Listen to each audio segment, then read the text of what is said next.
She thought her ex was just controlling, until she discovered his dark obsession with secret cameras, online exploitation, and a hidden web of other victims. When she exposed him on national television, she believed it was over. Last night, I found a camera in our bedroom, not some obvious nanny cam or smart home security gadget. This thing was hidden, wedged behind a stack of old books on the top shelf, angled just right to get a perfect view of our bed. I didn't scream. I didn't cry. I just stood there staring at it, my entire body cold, like all the heat had drained out of my skin. The moment felt surreal, like I had slipped into someone else's nightmare. My husband, Brian, was in the kitchen making popcorn. We'd been planning to watch a movie. We'd been married for 6 years, together for 9. No history of anything like this. No red flags. At least, not that I recognized as red flags until last night. When I walked into the living room holding the camera in my hand like a dead rat, he blinked, then blinked again. He went white. I asked quietly, "What the hell is this?" His face crumpled in confusion, or something that looked like confusion. Then came the stammering. I don't know. Where did you find that?" I didn't answer. He reached for it. I pulled it back. I said, "You're telling me you don't know why there's a recording device aimed at our bed?" Then came the worst part. He laughed. A small, nervous, stupid laugh that sounded like pure guilt. I've never wanted to slap someone so badly in my life. Maybe it's from the people who owned the house before us. We bought this place 3 years ago. I didn't respond, just stared. Then he said, Okay. Look, I swear to God I didn't put that there. But if someone did, we need to talk to the police." I asked if he would be okay with me checking the footage. He said yes. So I did. And what I found shattered something deep inside me. The footage didn't just show us. It showed me. Alone. During the day. While he was supposedly at work. But the worst part? The camera had been moved multiple times. Slight angle changes. Fresh batteries. Meaning someone had been maintaining it. Recently. And I swear to you, there were clips missing. Skips. Glitches. Like someone had edited the feed. I didn't tell Brian right away. I told him the SD card was empty, that it must have overwritten itself. That night, I pretended to sleep while he lay beside me. I listened to his breathing. Calm. Even. And I watched the little red light blink from the corner of the room, because I had planted my own camera now. I needed to know who he really was. The next day, I took the original SD card to a friend of mine, Logan, who works in tech. Told him it was for a creative project. He said some of the metadata was scrubbed, deliberately. Whoever was using it had some technical knowledge. That night, I played normal. We watched another movie, had dinner. I didn't mention the camera, but I left my phone in the room with the mic on. At 2:38 a.m., Brian got up. He stood by the bookshelf for almost 30 seconds. Then he opened a drawer and took something out. The next morning, the camera I'd planted was gone. I confronted him again. He swore up and down that he'd never seen it, that maybe I was having a breakdown, that maybe I should see someone. So now I'm wondering, am I married to someone who's spying on me? Or worse, someone who's selling footage of me? Because here's what I haven't told him. I found a second device, hidden behind a vent in the guest bathroom. It had a tiny SIM card slot, and it wasn't just recording. It was streaming. After I found the second camera, something inside me snapped. I didn't cry. I didn't confront him this time. I documented. I took photos. I noted the make and model of the device. I even kept the little SIM card after carefully extracting it with tweezers while wearing gloves. Then I called Logan again. He agreed to meet me at a coffee shop after work. I didn't even know what I was hoping for. Proof of what? That I wasn't crazy? That my husband wasn't some sick voyeur? Logan looked over the SIM and said something that sent chills down my spine. This isn't local storage. This is cellular. This thing was streaming data in real time. That's not security. That's surveillance. I asked him where it could be streaming to. He said it was routed through a remote IP, likely encrypted, maybe even dark web level. It would take time to trace. Then he paused and asked carefully, "Do you trust him?" I didn't answer, because deep down I already knew the answer. When I got home, I told Brian I'd be staying at my sister's for a few days. He looked genuinely confused, hurt even. "Did I do something wrong?" he asked wide-eyed. I shrugged. "I just need space." That night, I pretended to leave, even packed a small overnight bag. Drove around the block, parked behind a neighbor's house, then quietly crept back inside, using the back door. I watched him. I watched him unlock his laptop. I watched him check something. He typed a few things, looked around nervously, then shut the lid. And I got it all on my phone. When he left the next morning for work, I took his laptop and brought it to Logan. It was password protected, of course. But I had watched Brian type it in the night before. 4 keystrokes. I figured out the rest with a bit of trial and error. Turns out, his password was Megan 2014, the name of his ex-girlfriend. Not even joking. Inside the laptop, there were dozens of hidden folders. Most were encrypted or disguised as system files. But one of them wasn't. It was called Archive 7. Inside were videos, so many videos, of me, changing clothes, sleeping, showering, sitting on the edge of the bed, clips labeled by date and time. Some were even annotated with tags like angle too dark, fix lighting, best reaction, 6:13 mark, upload after 12 a.m. I nearly threw up. There were also folders labeled clients and drafts. That was when it hit me. This wasn't just about control. This wasn't even just about watching me. Brian was selling this content. I don't know where. I don't know to whom. But someone out there had been paying to watch me in my most vulnerable private moments. And the person filming me was the man who kissed me goodnight. The man I trusted with everything. I wanted to go to the police. I really did. But Logan said something I hadn't considered. If he's smart enough to hide this, he's smart enough to cover his tracks. If you go now, and he finds out, he'll nuke everything remotely. So we decided to gather more evidence. We cloned the drive. I installed hidden spyware on his phone, something Logan set up using a cloned SIM of mine that tricks his phone into thinking I'm just syncing devices. Now I can read his messages, listen to his calls, track his location. And guess what? He is meeting someone. Every Thursday night, he tells me he's working late.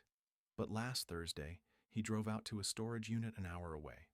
I checked the GPS history. He's been there every week for the past 6 months. I haven't confronted him yet. I'm too scared. Not of violence, but of what else I might discover. I don't even know if I've scratched the surface, but I'm going there, this Thursday, to that storage unit. And I'm bringing a camera of my own. Thursday came faster than I expected. My stomach was in knots the whole day. I had this horrible mix of anxiety, rage, and something else I couldn't quite name, like I was about to step into a part of my life I could never unsee. Logan gave me a tiny pinhole camera hidden in a hoodie string and a voice recorder that synced to my phone in real time. I wore both under a loose jacket. He also gave me a burner phone with an emergency button that would ping his location and start recording immediately if I pressed it for more than 3 seconds. I followed Brian after he left for work. He drove to the storage facility in a rural part of town, one of those gated places with 24/7 access and no security guard on site. I parked a few lots over and waited until I saw him go inside, Unit 117. Then I gave it 5 minutes before approaching. I didn't have a key, obviously, but Logan had shown me how to use a bump key on the lock, and I'd practiced. My hands were shaking, but it worked. When I opened the unit, I expected maybe a bunch of hard drives, more tech, maybe even a desk with cables and a creepy camera set up, but that's not what I found. It was a room. Like someone had built a fake room inside this storage unit, drywall, carpet, even a bed, the kind of bed you'd see in a small motel, with nothing personal. There was a table, a cheap chair, and a tripod in the corner. There were clothes hanging, but not Brian's. Mine. Old hoodies. Lingerie I'd thought I lost years ago. A pair of shoes I literally threw out. I couldn't process it. Then I saw the box. It was under the table, labeled with a name I didn't recognize. Subject M03. Inside were printed screenshots of me, close-ups, stills from the videos, angles I didn't even know were possible in my own house, some with circles and annotations. And there was a notebook, Brian's handwriting, pages and pages of logs, dates, times, reactions, notes on lighting, emotional state. Even times I cried. One line read, "Cried after phone call with sister. Possible emotional vulnerability clip." Another, 7:32 p.m., undressed, facing left, slight profile, very good lighting. Upload to Tier 2. What the hell is Tier 2? Then I saw a USB drive taped to the back cover of the notebook. I grabbed it, took photos of every page, stuffed the USB into my jacket, and just as I turned to leave, I heard footsteps outside. Brian. I panicked. There was nowhere to hide, no back exit. But there was a plastic wardrobe sheet hanging from the ceiling. I ducked behind it, trying not to breathe. He opened the door, walked in, looked around. He paused, then said, "Why is the chair moved?" I must have knocked it slightly. He picked up the tripod, checked something on his phone. He looked on edge, like someone was watching him now. Then I heard the sound of him dialing someone. "Yeah. No. I think someone's been here. No, I don't know who yet, but I'll clean it out tonight. We'll move the content to the new drive and wipe the rest." There was a pause. Then he added, "And tell Eric to shut down Tier 2 for now. I don't want another leak like last time." Another leak? My mouth went dry. He was working with other people. This wasn't just Brian being a creep. This was a network, a business. He stayed there for about 20 more minutes, packing up small things into a black duffel. I didn't move. I didn't breathe. After he finally left, I gave it 10 minutes, then ran to my car and drove straight to Logan's. We plugged in the USB. Inside were files, dozens of folders, each labeled with a code M03, K11, A06, and so on. Each one contained videos of different women. Some of them looked like they didn't know they were being recorded. Others looked drugged. I think I might have stumbled onto something way bigger than I thought. Brian isn't just a voyeur. He's part of a ring. I haven't gone to the police yet. Logan says we need more proof to tie it to him legally. Otherwise he'll just vanish. He's too smart, too slippery. But I'm done being the victim. I have a plan now. Next Thursday, I'm going to follow him again. Only this time I'm not going alone. And I'm bringing the press. I didn't sleep the night after finding that USB. How could I? I kept thinking about the other women in those folders. The ones with eyes that looked glazed over. The still frames. The way Brian documented every one of them like specimens. I wasn't just violated. I was part of something monstrous. And I wasn't going to be silent about it. I met with Logan the next morning. He'd already made encrypted backups of everything, stored on 3 separate drives, each hidden in a different location. The man doesn't play around. "Look," he said, "if we go to the police now, we risk them botching the whole thing. He gets tipped off, files disappear, and worst case, women get hurt. Again." So we went to someone else. An investigative journalist named Sarah, one of Logan's contacts. She's known for exposing trafficking rings and tech-based exploitation schemes. A beast in the field. And she didn't flinch once as I laid everything out for her. The USB. The fake room. The folders labeled like catalogs. She asked one question that made me freeze. "Do you think he's still recording you?" That hit me like a truck. I hadn't even considered it. But of course he might be. There could be devices I never found. Or newer ones. Maybe that wasn't the only storage unit. Sarah promised to go public with the story once she had enough, and once Brian couldn't weasel his way out. Meanwhile, I had to pretend everything was normal. Brian still came home every night, still kissed me on the head, still asked about my writing sessions, and I still smiled, cooked dinner, let him sleep beside me. But I was dying inside, because now I knew what that smile really meant, what those glances really were, that every moment of silence in the house might be filled with hidden eyes. The final straw came 4 nights later. I was cleaning under the sink when I found it. Taped to the inside of the cabinet was a tiny black device, no bigger than a dime, a camera, pointed up, angled toward the bathroom doorway. I nearly threw up. That was it. I texted Sarah and Logan, "I'm done waiting. Let's burn it all down." We set the trap Thursday evening. Sarah had arranged an undercover camera crew to follow us, just in case something went wrong. Logan stayed nearby with a mic in his ear and a signal booster. And me? I was wired. Camera in my purse, audio on my necklace. I confronted Brian after dinner. "Hey, can we talk?" I said. "About trust?" He looked up from his laptop. "Sure, what's up?" I sat across from him, dead calm. "I found a camera in the bathroom," I said. He blinked, smiled. "That's crazy. Why would there be a camera?" I pulled it from my jacket and set it on the table. His smile didn't even twitch. "You're being paranoid again," he said smoothly. "You know you get like this when you don't sleep." Gaslighting. Instantly. "I also found your storage unit," I added. That got a reaction. His eyes narrowed just slightly, calculating. "You broke into private property?" I leaned forward. "Brian, I know everything. I know about the USB, the videos, the Tier 2 uploads. I know you're not working alone." There was a pause. Long, heavy. Then, for the first time, he dropped the act. He leaned back and said, "You shouldn't have done that." Just like that. Flat. Cold. "Do you know what you've risked?" he continued. "You think you're some hero now? You have no idea how far this goes." I stood up. "I don't care how far it goes," I said. "You're done. I've already sent copies to the press. I'm not scared of you anymore." Brian stood too. But before he could take a step, boom. The front door flew open. Sarah walked in with 2 men, her team, both wearing body cams. Logan came in from the back. Brian froze.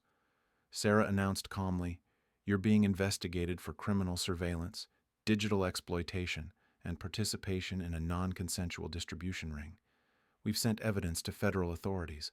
I suggest you get a lawyer." Brian looked gutted. He turned to me. "You did this?"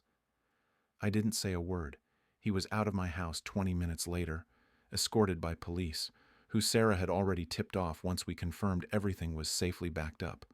It's not over yet. He hasn't been arrested. Yet. But the pressure is mounting. His face is starting to pop up in whispers online. One of the women from the folders has come forward, and her testimony is devastating. Sarah's team is pushing for a full public expose. She says it'll air in a week. And me? I'm trying to breathe again, trying to figure out who I am without constantly looking over my shoulder.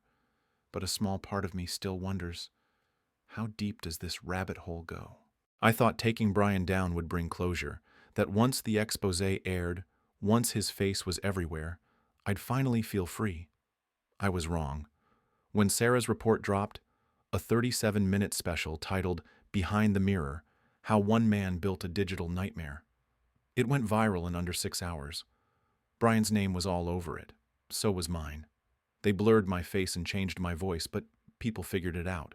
Some from our town, some from online forums where I'd once asked about controlling partners.